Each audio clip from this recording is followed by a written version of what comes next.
Hello adventurers and welcome to the recap of Session 4 for Legend of Kelamentura. This session was a bit of a, well, pretty good session.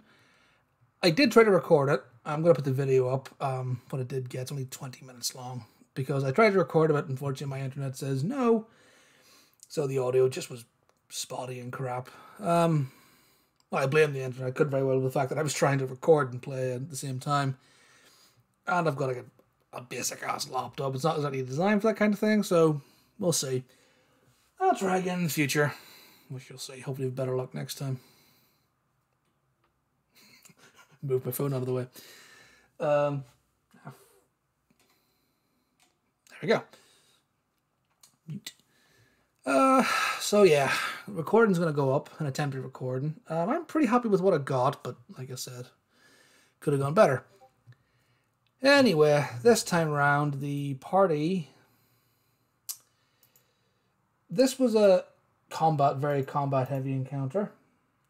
The party ended up... Last time the party had been in the town of Brewstock, had returned Amelia to her family, gotten some reward, gotten some potential future favours, and then they had gone and had a bit of a drinking contest in the Drunken Banshee and made friends with Adam and Sean, the father-son team that owned the tavern. Drinking game ensued, some merriment ensued. That was Session 3 recap. And they were woken up by the sound of bells, the smell of smoke, and Adam opening the door to go telling them that the town's under attack, can you please come and help us out? The party agreed, got dressed, got prepared, and because they'd all been doing a drinking contest, Adam handed out these potions called sobering drafts. I rolled quite well for it was a D4 plus 1. I think I rolled fairly high. I probably should have given them a D4 plus 1. I rolled fairly high for the potions, so they got like 4 of them.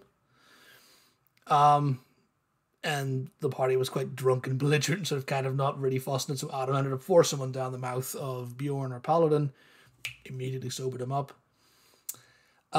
Because the party had been drinking heavily and were considered poisoned for the combat encounter, which our bard decided, fuck it, I'm going to roll with it. Which was, it made for some fun combat. But the party left the tavern, headed down the way, and ended up getting involved with a few gnolls. I say a few. It's a nice little gnoll pack, little shield wall encounter that I'd thought about for quite a while. And a mage. Party got involved, ran down, and our paladin charged straight into the middle of it and got surrounded by gnolls. And to be fair, that kind of held the gnolls up because he was there, they had a target, and there was no way if we moved past him, he's going to be behind us. So they kind of stalled the shield wall, but yeah, our paladin, Bjorn, he got very, because I rolled very badly on my attacks with the gnolls. I don't think I rolled above a 10. The entire time with the gnolls. Pack Lords, I rolled better. There's Nova. Don't know if you can hear my dog outside, but she's there. Yeah, I rolled terribly. I rolled really badly. But it was like every single turn there was 8 gnolls. A few of them got wiped out for there. But at one point there was like 5 gnolls attacking him. And like 4 Pack Lords. So he was getting 8 or 9 attacks per round. That was just on the turn. It was... yeah. And then I forgot the Gnoll Pack Lords of multi-attack, so yeah. I could have gone very badly, but I just rolled like crap. I couldn't roll above a 10. His SC was only 15, it was only partial armor for the fight, but... oh, he got very lucky. He got very lucky. And then our monk friends did some dope monk shit, managed to get up and climb some roofs and take out the mage, who had intercepted a spell that our druid, who's being Jaegered by our bard, had cast. Tried to cast Flaming Sphere, and it suddenly turned into a Gleaming Sphere. More on that later. But yeah, party combat went pretty well. Bjorn took a lot of hits. He was the only person who took any hits, really. I think none of the casters actually took any hits. They stayed back out of the alleyway. And to be brutally honest, I think if I had rolled well enough and Bjorn had gone down, the casters would have been next, because he rolled right into the middle of a nice little shield wall, which you're going to see Well, you can't. You're not going to say that because I get that part in the recording. But yeah, it's not. It didn't look good for Bjorn at one point, but he pulled through. And then halfway through the session, right as we took break, our player for Bjorn had to leave and go to work. So we came back, and the combat got wrapped up, and went into a little bit of RP. After that, returned back to the tavern after a successful combat session, and we got into a bit of backstory with our cleric, Soraya. Again, didn't really have much of a backstory coming into it. I think it was just the amnesia backstory, which, okay, fair enough. It gives me plenty of creative freedom to come up with some plot hooks, and I hopefully have. But yeah, in the back of the tavern afterwards, bit of triage going on, some various townsfolk or whatever. And a little Gnoll, a gnome woman who looked about middle-aged, ran up to Soraya and says, "Oh my God, Enya, I'm so happy to see you." At which point our monk Gimme beat the Metal Gear alert. Just, what? Enya? Who's this? So now they have a name to track down and some history. The Surtan family, the Surtan family were a ruling family on the Council of Mentura. It's my political system. It's a succession-based polyarchy. It's my definition of it. Basically, it's a council of people who are just the lead families. They're not elected, or they weren't elected, but they're the ruling families, like a senate type thing. The families just hold seats.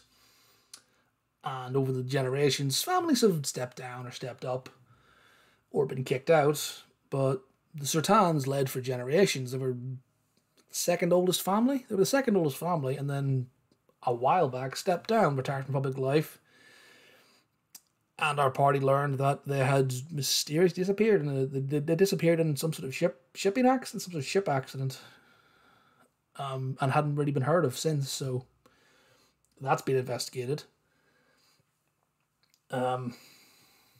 Which perked the ears of several players. Well, I say several players, perked the ears of Gibby, anyway. And the party then headed off, went to bed, woke up the next morning, and went to see the Marshal, Erdan Thunderfist, who would have been organising the defences. Thanked the party for their efforts the previous night, said that, well, because in my head the encounter was that if the party had failed, had the party not succeeded and done as well as they'd done in the combat encounter, which was fairly challenging, I thought. It was fairly challenging. Throwing 8 Gnolls from 4 Pack Lords and a mage at your party. They're all about 10, but that's still a lot of enemies. Fair chunk of a lot of people to take down. Had that not gone well, had that not gone well, the town, the barricade would have been out. The Gnolls would have outflanked the main line of resistance, the barricade, harassed them. They had to fall back further, go to the town square. There were different things that could have happened depending on what was planned. Or it could have been a sort of like a Helm's Deep scenario. We're at the wall, we're fine. Oh no, we've been breached, we've been flanked, fall back to the keep. That didn't happen, but it could have. I had ideas in my head, but it went well enough in the end, thankfully. So the next day when they met the Marshal, bit of conversation again. The party has a habit of ripping into my NPCs.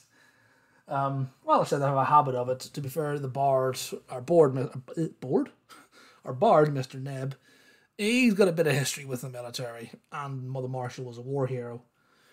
The bard didn't take too kindly to that, the fact that the town had been so poorly defended, despite the fact there was a massive Gnoll incursion.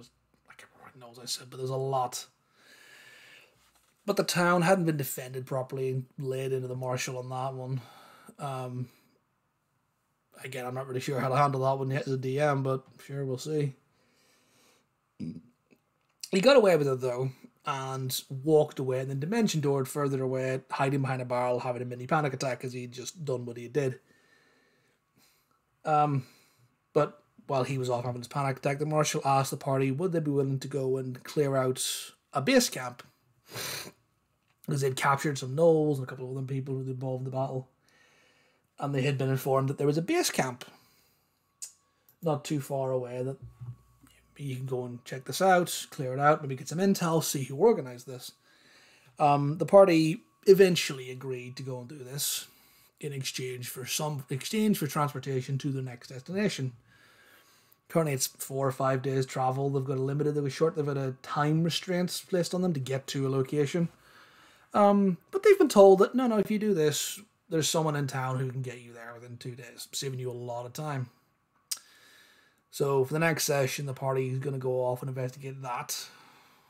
I had kind of hoped I would have got to it last session, but again, combat runs longer. Combat always takes longer than you think it does. It always does. But I've got some plans, some fun stuff for the party for that one. And, well, that was agreed upon. Mr. Neb having his panic attack. They'd acquired a sending stone previously. A single sending stone had been found on the body of a wizard. John Smith. That's his name. And while Mr. Neb was having his panic attack, the sending stone activated. And this deep voice, this sort of powerful voice came through into Smith. What the hell happened? Where are you? Mr. Neb tried to speak on their behalf. Roll with disadvantage, and yeah, there's only a 14. Rolled a natural 1 on a skill check, which doesn't really factor into it, but yeah, even with his plus 13 to deception. Fucking bards. Only rolled a 14, didn't do well enough, and there's a flash as the entity clearly was able to use the sentence as a sort of a focus and see Mr. Neb, and says, "Oh, I'll deal with you later." So the party has been marked. An entity involved in this now knows, at least one member of the party knows who they are and knows their location. So we'll see what happens in the future. But I think that's covered everything. Yeah. Oh, no, not quite everything. Because the party acquired an item from the mage who they'd fought in the battle. It was a Ring of the Grammarian. Which, if you know anything about D&D, you know how much of a cursed item that is. I said cursed. It's not actually a cursed item, but it's broken. Which I found out to my detriment. Thankfully, I've got a couple of experienced DMs in my party. Experienced players who, as a joke, were able to sort of show me how broken the item was. Because one of them used the ring to change the spell Polymorph to True Polymorph. So yeah, that item was nope. So I just okay, I'll rename it, reworked it, and they now have a Ring of the Grammarian that's hopefully a bit more manageable, a bit more well defined. But yeah, lessons learned: don't give your party a ring. Don't give your party too many powerful items. Or if you're gonna create a magical item that can fuck with spells, think it over, or run it past them first. But yeah. All in all, pretty good session. Down a couple of players, but I still enjoyed it. And hopefully next time we'll get everybody there and we can get everybody sitting in one spot and having the crack. But I'm pretty happy with it. So, until next time, adventures, see ya.